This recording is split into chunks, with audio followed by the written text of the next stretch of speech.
केशव प्रसाद मौर्य का भी एक बयान है, आज सुबह सुबह आया कि समाजवादी पार्टी हमेशा गुंडे माफियाओं के का साथ देती है। उनसे बड़ा गुंडा कौन हो सकता है? आप अगर गुंडे की तस्वीर देखोगे तो उनकी भी लगा दो एक तस्वीर। ये कोई बात हुई?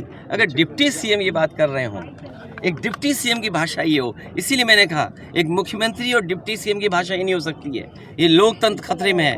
मुझे उम्मीद है कि देश इस बार अपने बोर्ड से ये तानाशाह सरकार को हटाने का काम करेगा। देखिएगा ये जो वर्दी पहने घूम रहे हैं, जो कभी कभी डंडा दिखाते हैं, सरकार के इशारे पे चलाते हैं, इनसे पूछिए दिल से कि अगर 4 साल की नौकरी हो गई इनकी तो क्या होगा इनका? तो अभी तो फौज हुई, अगला नंबर इनका है।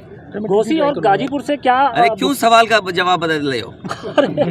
जब मैंने ये कहा कि ये सब बातें छिपाने के लिए हैं, कह रहे डिप्टी सीएम ये कह रहे हैं, अरे डिप्टी सीएम ये करने जा रहे हैं, ये खाकी वर्दी वालों की नौकरी 4 साल की हो जाएगी। चलो फौज की तो 4 साल की, इनकी 3 साल की होगी और इन्हें रिटायर कर दिया जाएगा, ऐसे ही भगा दिया जाएगा, बोला जाइए घर बैठिए जाकर। इन सवालों के जवाब है आपके पास? सारी साहब की विरासत सर टीटी सर